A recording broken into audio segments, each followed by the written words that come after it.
tubers. Welcome back to another episode of Maxwell Stars Beer Review. Tonight I'm going to take a look at Kokanee Glacier Fresh Beer. This is a Pilsner style lager, 5% ABV. It comes from Creston, BC in the Kootenay region. Just west of like the Canadian Rockies, I believe.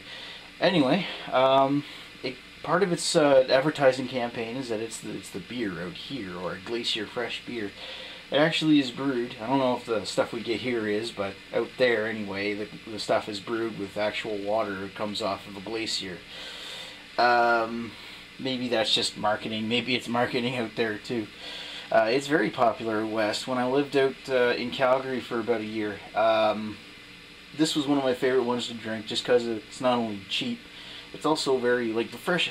There's been a story about this beer that the closer you get to the Canadian Rockies, this stuff's fresher. I don't know. Thing is, this beer disappeared. We had this beer back in like the early 2000s. It disappeared off shelves by the time I came back from out west, and it only just started reappearing in cans now.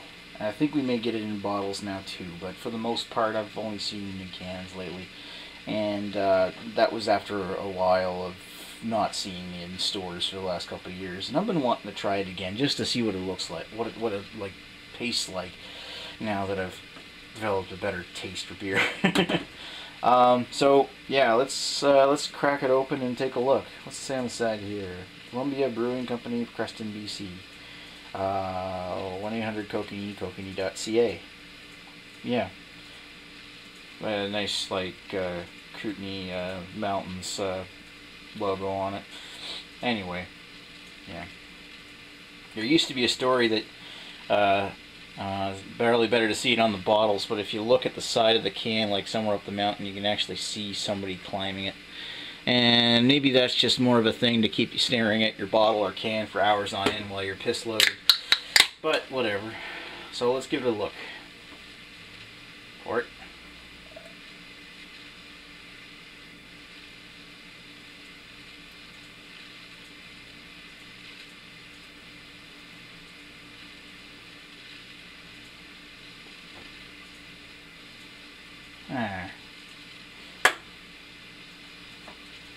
First off, it's got like big bubbles in the head.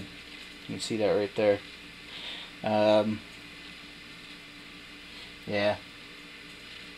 Straw yellow color. Maybe a hint of gold, but not very much.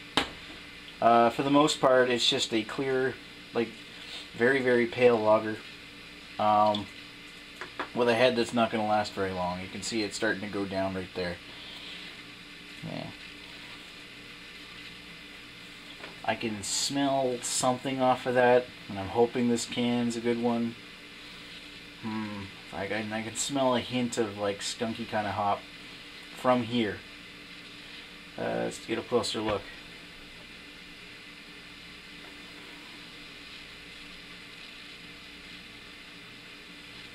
There's a mild skunkiness into that hop aroma. They apparently use all North American hops, but it doesn't really strike me as like the kind of hop character you'd get from North American hops, oh, what are they? They'll come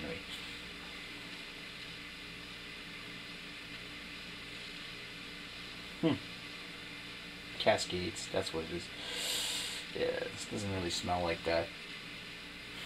It smells almost like there might be some dirty water in it, but then you get this whiff of like clean fresh air coming off of it as well. It's kind of strange. Maybe that's more of like a corn or grain kind of hint in the back. Other than that, there's really nothing to speak of for smell. Maybe a hint of grassiness, but it's very faint. And as you can see by right now, that head's gone. Let's see if I can bring some of it back. So there's little or no head retention, and it might leave some lacing down the sides, but we'll have to see about that. So, the one thing that matters most about a beer like this is how smooth it drinks. So let's give it a sip.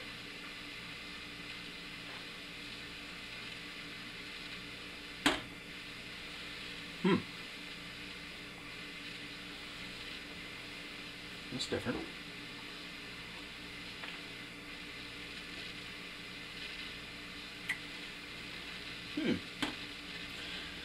For a macro lager of the type, there's actually a decent amount of flavor, but those flavors are mainly like a little bit of hot, like a mild bitter, hot bitter, sour bitter kind of taste on the tip of the tongue,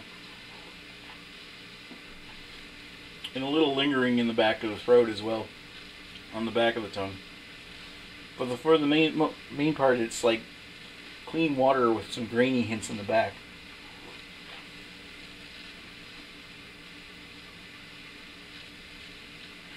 It is a watery beer. Yeah, those toasted grains really come out in the aftertaste.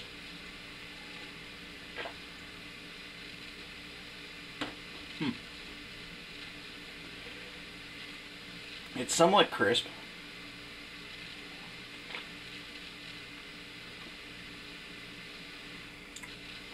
Yeah, it is sort of like what I remembered it.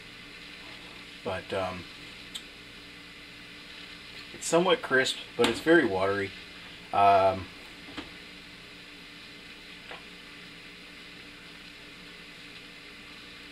a little bit of dryness, but not very much. It still stays fairly wet down the back of your throat. You can feel a bit of it disappear.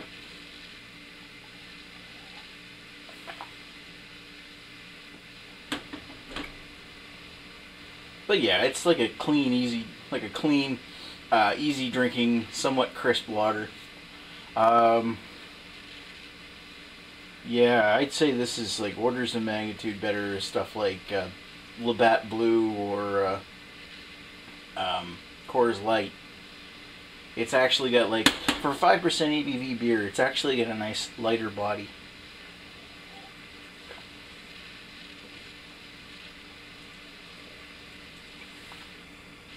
It's definitely easy to drink too. Although it is fairly carbonated, and I got a feeling that I'm going to be burping one up here in a sec.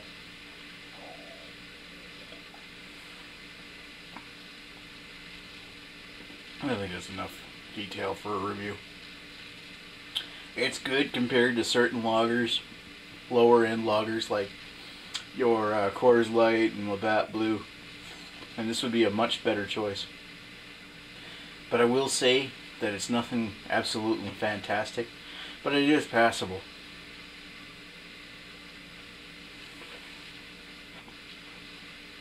I think it's worthy of a 2.5 out of 5. That's what I'm going to give it.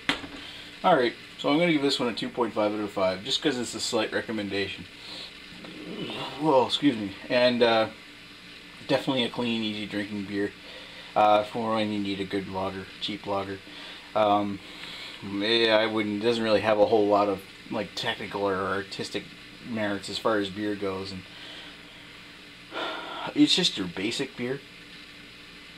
But one thing where it says that it's glacier fresh would be very good served cold. Kokanee's doesn't just make this one either. There's another one out that I've only ever seen out west called Kokanee Gold. That would be I wish I could try for my channel, but it's not likely at this point. However, it's I feel a much better beer than this. It's more of akin to a craft amber.